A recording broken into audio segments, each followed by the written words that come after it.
एक United fan होना कोई आसान काम नहीं है, लेकिन आसान काम करना पसंद किसे है ना। अब देखो, जो अभी कुछ ट्रांसफ़र मार्केट में चल रहा है, जो हमारी अभी ओनरशिप पे सिचुएशन बनी हुई है, जैसे कि कल आपने अनिर्बान सेन की जो एक पॉडकास्ट थी फुल टाइम डेविल्स पर वो देखी होगी, जो कि अब स्ट्रेटफोर्ड पैडक बन गया है। उन्होंने क्लियरली ये तो नहीं बोला कि ग्लेजर्स क्लब बेचने को तैयार हो गए हैं शेख जासिम को, और शेख जासिम बहुत जल्दी ही आपके नए ओनर के तौर पर अनाउंस कर दिए जाएंगे। लेकिन क्योंकि आपने जितने भी उनके स्टेटमेंट सुने, उससे आप एक चीज़ का अंदाज़ा ज़रूर लगा सकते हो कि शेख जसीम ही लग रहे हैं अभी कंटेंशन में, और इकलौते वही एक कैंडिडेट है जो कि ग्लेजर्स की डिमांडिंग प्राइस को और ग्लेजर्स का जो कोटेड अमाउंट है उसको मैच करने के लिए तैयार हों, और कर चुके हैं। अब यहाँ पर एक न्यूज़ एजेंसी आकर तब तक पब्लिकली ये चीज़ की ऑथेंटिकेशन नहीं दे सकती या फिर अनाउंसमेंट ऑफिशियल नहीं दे सकती जब तक आपका जो क्लब है जिसकी सेल होनी है वो कोई ऑफिशियल स्टेटमेंट रिलीज़ ना करे आकर। लेकिन जितना भी कल आपने सुना होगा निर्बान सेन की बातों को, और जितना भी उन्होंने क्लैरिटी दी है, जो भी उन्होंने फैक्ट्स और फिगर्स प्रेजेंट किए, उसके हिसाब से आप यही बोलोगे कि अब शेख जसीम का टेक ओवर का अनाउंसमेंट कभी भी आ सकता है। बट हाँ, उन्होंने ये भी बोला है कि इस चीज़ को होने में शायद 1 हफ्ता लग सकता है, 2 हफ्ते लग सकते हैं, लेकिन हो सकता है ये आपको 2 महीने भी लग जाए। बट 2 महीने तक तो एक्सटेंड नहीं होगा, होपफुली ना हो यार, ये तो मैं चाहता हूँ सीरियसली। लेकिन अगर आप यहाँ पर डील्स के बारे में बात करो, अब मुझे पता है कि आप भी बहुत ज़्यादा निराश होंगे और आप भी बहुत ज़्यादा अभी गुस्से में होंगे कि यार एक प्लेयर मेसन माउंट जो कि क्लब में आने को तैयार है, चेल्सी प्लेयर बेचने को तैयार है, लेकिन यूनाइटेड क्यों नहीं मैच कर रहे यहाँ पर चेल्सी का डिमांडिंग प्राइस। अगर आप लॉजिकल बेसिस पे सोच कर देखो, एक प्लेयर जो खुद बोल रहे हैं आने के लिए, और ये सिचुएशन फ्रेंकी डियोंग की सिचुएशन से बिल्कुल अलग है, क्योंकि उस केस में बार्सिलोना बेचने को तैयार थी लेकिन फ्रेंकी डियोंग आने को तैयार नहीं था, इसीलिए हम बार बार जो अपना बिड था वो इंक्रीज़ कर रहे थे। यहाँ पर प्लेयर के एंड से ऐसी कोई इशू नहीं है। अगर आप फैब्रिज़ो रोमानो के स्टेटमेंट्स पढ़ोगे और आप डेविड ऑनस्टीन की रिपोर्ट पढ़ोगे, तो कल जो तीसरी बिड सबमिट की थी यूनाइटेड ने, जो 50 मिलियन प्लस 5 मिलियन के एडवांस की थी, वो तीसरी बिड भी रिजेक्ट कर दी यहाँ पर चेल्सी ने। और इस बात पर मेसन माउंट काफ़ी ज़्यादा बौखलाए हुए हैं। और अगर आप एज एन इम्पल्सिव फैन सोचोगे ना, तो आप कहोगे यार यूनाइटेड कितना बेवकूफ़ क्लब है, क्यों नहीं पे कर रहा।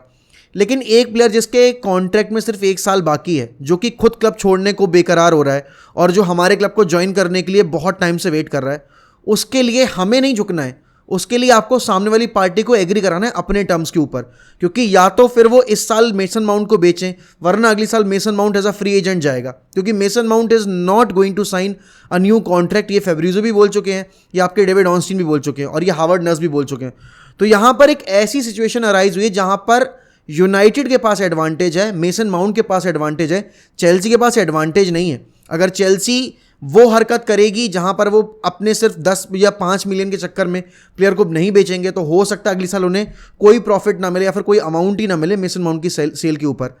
अब यहां पर यूनाइटेड कोशिश कर रही है कि भाई 60 मिलियन के ब्रैकेट के अंदर ये डील फाइनलाइज हो गया, और चेल्सी ये कोशिश करिए कि कैसे ना कैसे करके भले ही एड ऑन्स वगैरह मिलाकर हम कुछ भी करके 70 मिलियन तक तो टच करवाई दें डील को। तो यहाँ पर यूनाइटेड जो भी अप्रोच लेकर चल रही है वो बिल्कुल सही है मेरे ख्याल में। चेल्सी अब एक पर्सनल मीटिंग रखने वाली है यहाँ पर आपकी मैनचेस्टर यूनाइटेड की हायरार्की के साथ, और तब बैठकर डिस्कस करेंगे वो कि आखिरकार कोई मिडिल ग्राउंड ढूंढा जा सकता है या नहीं।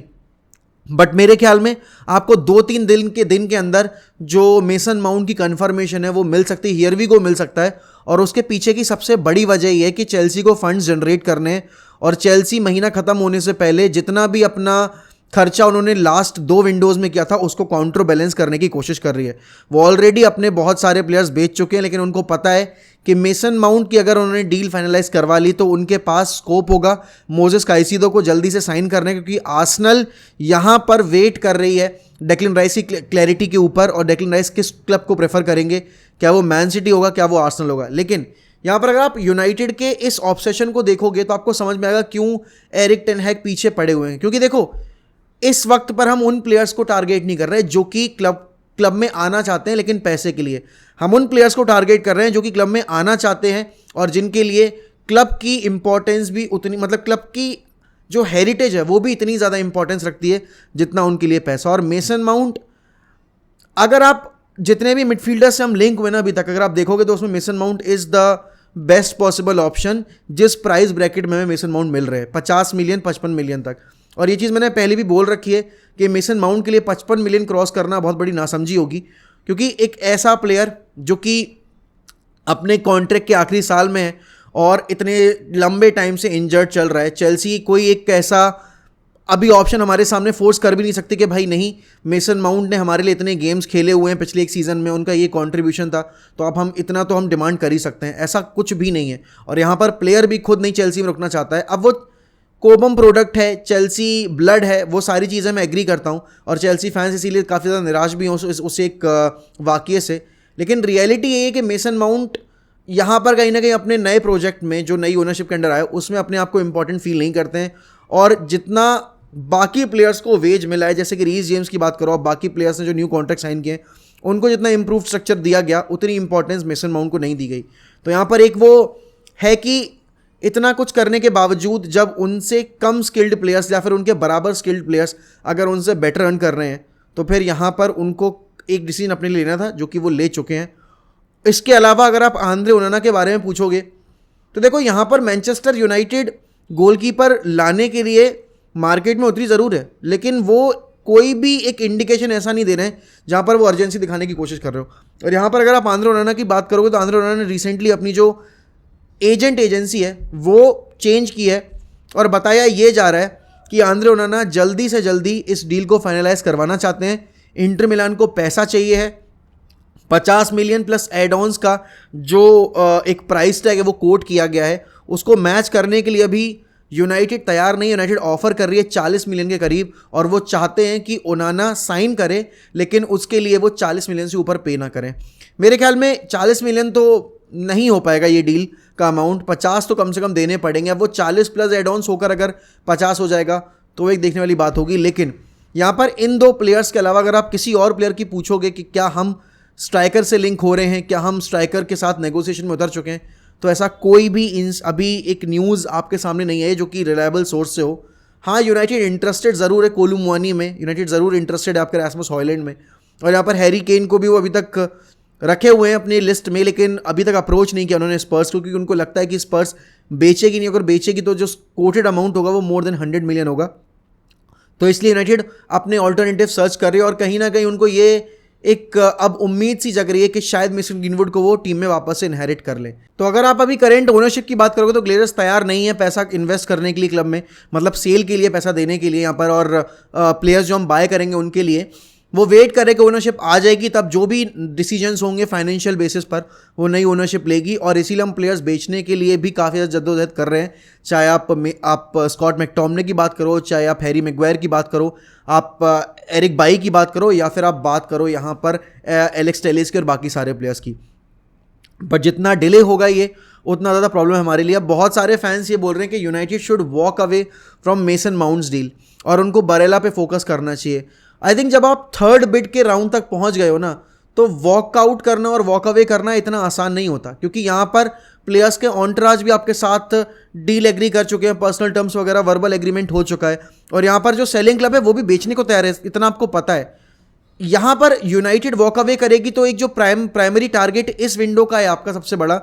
वो आप गिव अप कर दोगे, जो टेन हैग डिमांड कर रहा है काफ़ी टाइम से। तो मेरे ख्याल में वॉक अवे तो नहीं करना चाहिए। हाँ, एक मिडिल ग्राउंड मिल जाएगा जहाँ पर हम चेल्सी को झुका पाएँ, क्योंकि चेल्सी के एंड पर जो परसेप्शन बना हुआ है वो ये कि यूनाइटेड केव इन कर लेती है,